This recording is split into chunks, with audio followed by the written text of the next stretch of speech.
Hello ladies and gentlemen, and welcome to the day we thought we'd never see here on Next Goal Wins. Leicester City have eventually appointed a new manager, and that manager's name is Claudio Ranieri. Yes, the Italian journeyman manager has joined Leicester. It's a signing that a lot of us will be happy with and a lot of us won't be happy with. It's one that will divide opinion as Pearson did. But we're going to talk about Ranieri, what he might offer, what he might bring, what he has offered before at previous clubs, and what it means for Leicester City.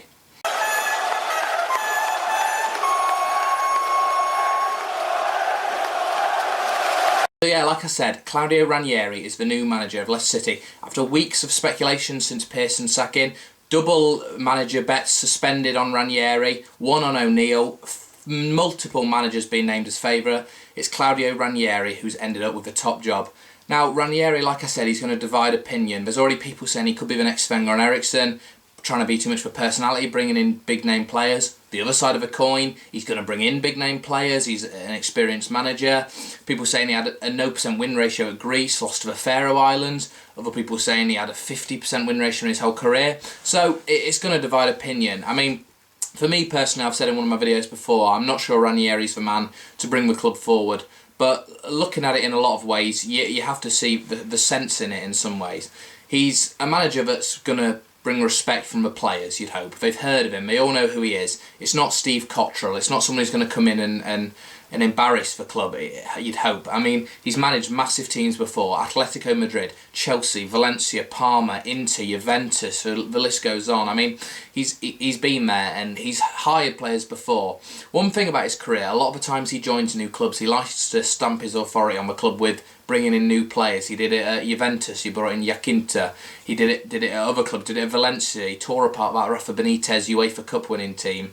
So hopefully he won't do that here, he won't tear apart the team. Yes, there's a few people, I'm sure David Nugent won't get many games, Tom Lawrence, we probably won't see him. People like that won't get much game time, but hopefully a lot of the players, he'll keep the core of his squad together.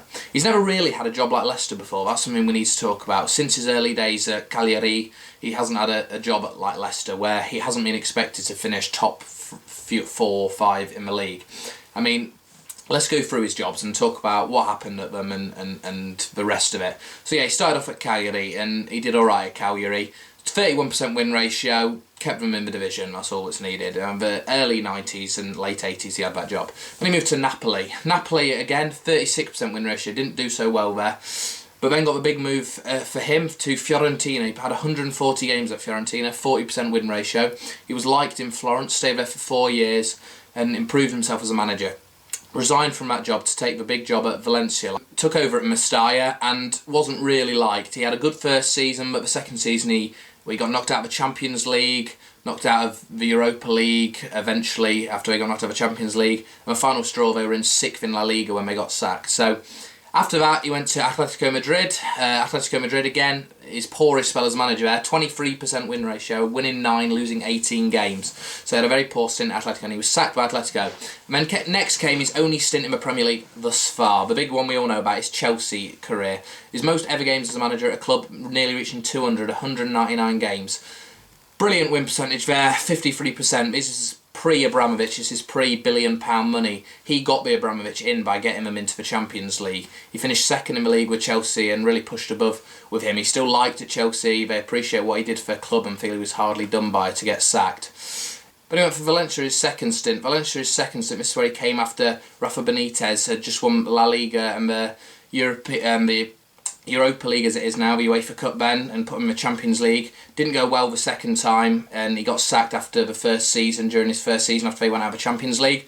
Then he went back to Juventus, he went back to Italy. Juventus did well at 50% win ratio, got them up to, after their first division in Serie B, after all their financial difficulties, kept them up first few places.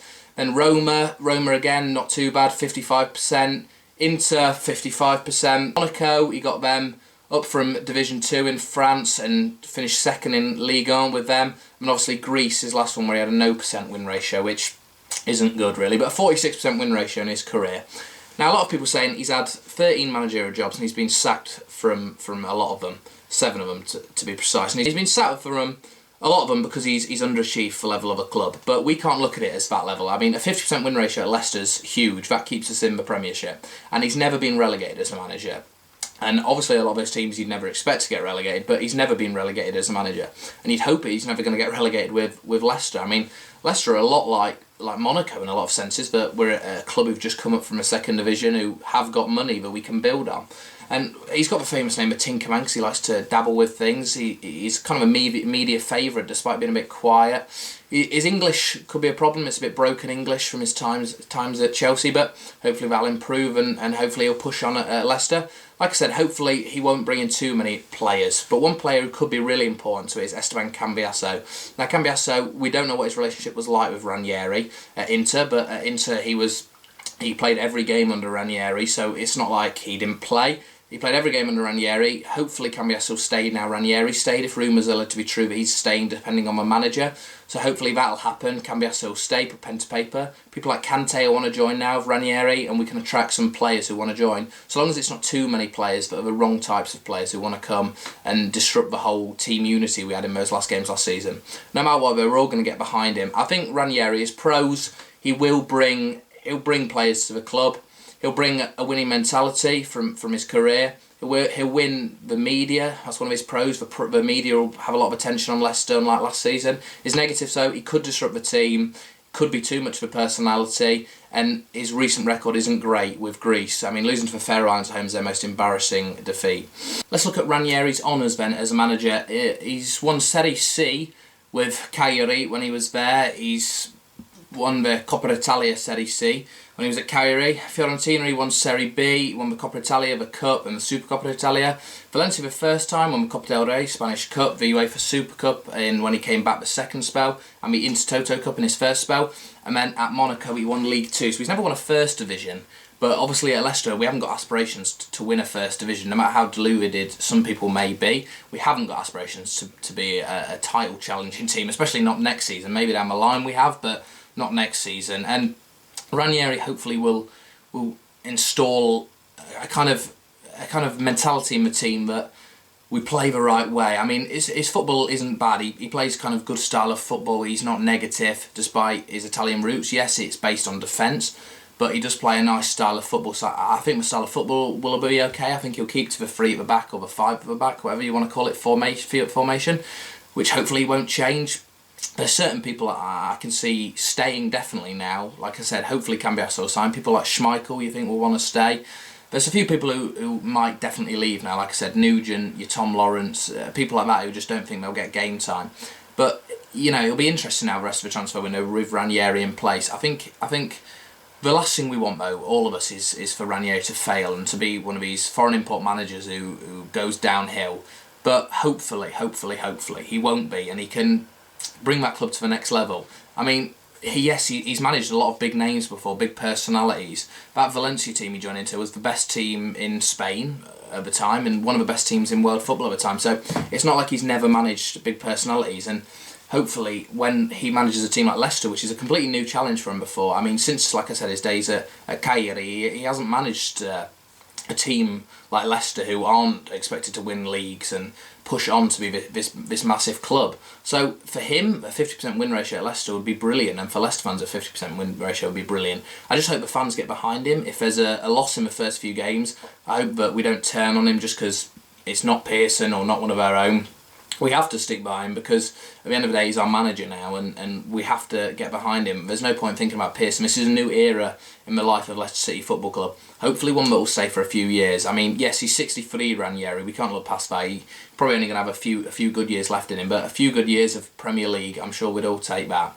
Like I said, it's high profile, but at least he's put his name forward as well. That helps. I mean, yes, I'm sure he wasn't the first choice of the owners. I'm sure they had other people in place, maybe. I think Hiddink was definitely approached, but Ranieri at least put his name forward for the job. At least he wants it, which helps. He wanted the job, and by wanting the job, you'd think he'd put his all into it. Yes, it might just be a paycheck for him at the end of the day, but it's a job that hopefully he'll thrive on. If he can do what he did at Monaco and bring the best out of players and young players, then he'll do really well. And if he can do what he did at Chelsea and bring kind of a mid-table team like Chelsea were at the time when they weren't expected to win the league, and take them up to where they were getting massive investment and trying to win the league and do well in the Champions League, and there's nothing wrong with that. I mean, he did well in the Champions League as well. People forget that. He got to the semi-final of the Champions League with Chelsea. So it's all good signs, hopefully, for the club moving forward. You have to back the owners as well. You have to hope the owners have done the right thing at the end of the day, because we have to trust in them. We have to trust in our club, and we have to trust in our owners. Whatever happens, we'll support Leicester City, and let's all get behind the new manager. Welcome, Claudio. Anyway, please like the video, leave your comments below with what you think of Ranieri. This will be on First for LCFC, as always. Please subscribe to me, and please like all their social media outlets. I'll see you in the next one.